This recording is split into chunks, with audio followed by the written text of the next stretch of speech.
Thank you everyone for being here. Each of you has made the time and the trek to celebrate and bear witness to the union of two dear friends and family members, Caroline Ferrari and Brian Rowley. I'm Katie Ferrari, and I'll be walking us through the brief ceremony today, which we're going to try to keep brief. Among us are Line's family and childhood friends from Miami, college friends from Bowdoin, and post-college friends from the Boston area.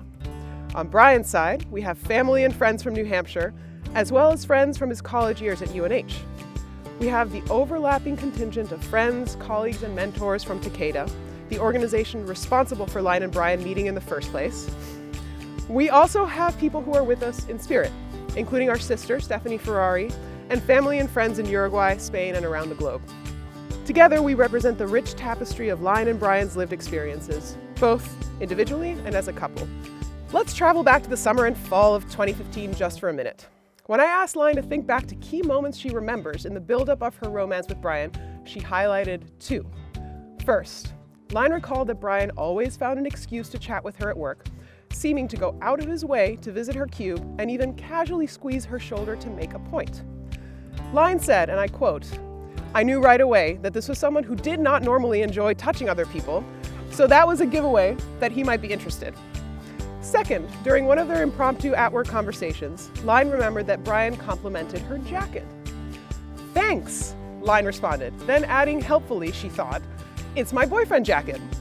Brian appeared discouraged, prompting Line to offer up an explanation of what a boyfriend jacket actually is. I had this jacket, this like L Bean like field coat, and he was like, "Oh, that's a cool jacket. Like I like it." And I was like, "Yeah, it's my boyfriend jacket because that's what it's called." And he was like, I forgot about that. And he like, you could see like his face like was kind of like, "Oh no." And there are other like little. He was like, "She has a boyfriend." Like, gulp. Yeah, exactly. Oh, you're forgetting how you didn't want to date him. I'm getting there. Oh, okay. Running into Line at the old Star Market in Central Square, Brian boldly asked her out for that very night. When Line deflected, as she does, Brian got her to commit to a date the following night. This is the point at which Line and Brian's story starts to feel inevitable. Line went on their first rendezvous with a clear plan. Friend zone. Despite the fact that Brian had, in fact, caught her eye, she maintained that she was only interested in developing a friendship. So we sat down. The first thing he said was, "I'm really glad you said yes to this date because I was like really hesitant to ask out a coworker. I have always had this rule not to say coworkers, but our other coworker like really urged me to do it." And I was like, "Oh shit! Now I can't like start with Let's be friends. yeah." Meanwhile, Brian removed the possibility of anything less than a romantic connection when he greeted Line at Coochie Coochie and proclaimed his excitement for their clearly romantic date. Several hours later, they finished the night with a profound sense that this was it. Both walked away thinking they would probably end up marrying each other. And here we are.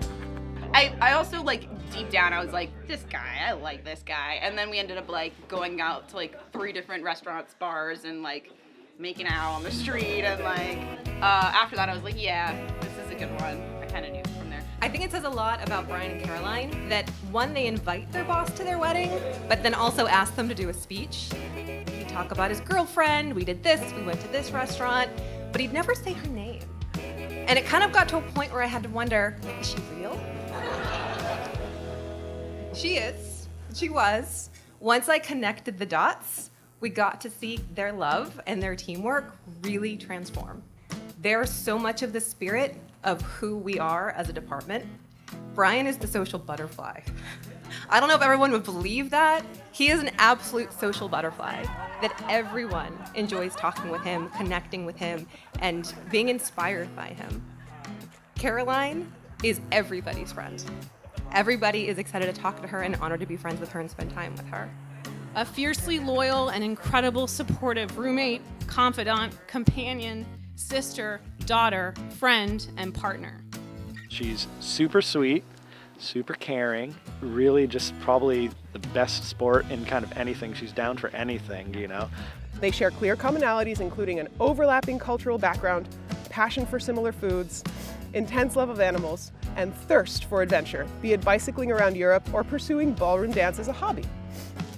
Also, they are, to use the words of Isabel Jenkins' Line's Maid of Honor, so weird together. we're super weird and we're super comfortably weird. Like there's never any hesitation that like, it's like if I walk around the apartment doing this thing that I think is funny or goofy or weird, like, is she gonna think it's strange? It's like, no, she's gonna be totally into it. He's wearing the wrong pants. I don't know who's wearing my Like, we don't know whose pants they are. They're not just the wrong ones, they're also not his. Line and Brian, over the past 4 years, we have all borne witness to how you've engaged in what Rilke called the highest task of a bond between two people, that each should stand guard over the solitude of the other.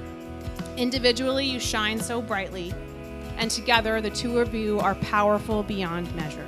Yeah, I think we're also just really supportive of each other, and yeah, we're different in a lot of ways, but you know, we're really good at communicating about what those differences are and kind of like helping each other out to express those. So yeah, we're a good team.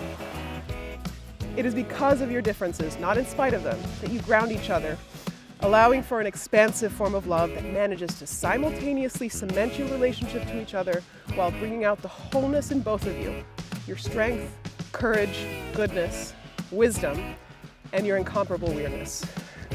Extremely proud. I know that Caroline and Brian, they're going to have a great life because they are very respectful of one another and they love each other very much. So it's going to be very amazing. Very amazing, the two of them. You married into this, okay?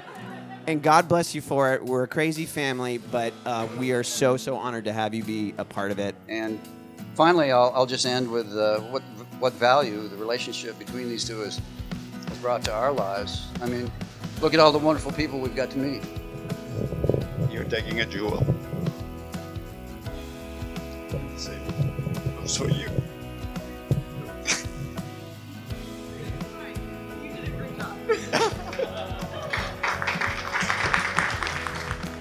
Do you, Brian, take Line to be your lawfully wedded wife? I do. I do. Squeeze on the shoulder there. They're a little warmer than usual.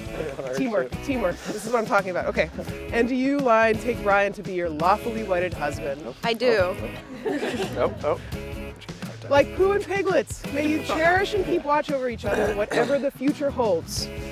Now, by the power vested in me by the state of Maine, I am delighted to pronounce you married. Yeah. You may seal this marriage with a kiss. Yeah. The newlyweds!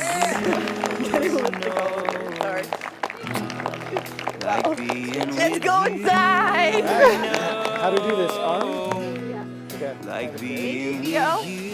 Thank you.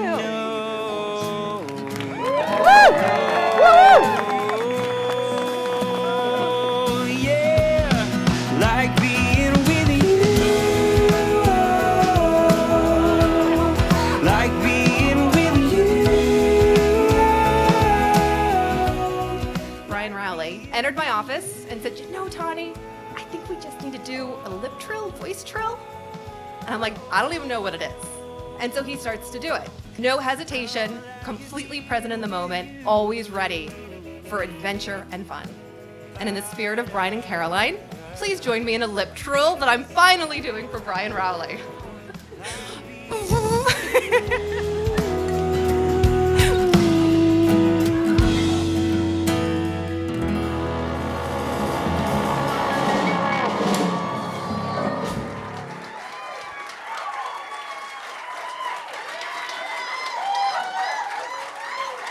Can any first dance top that one?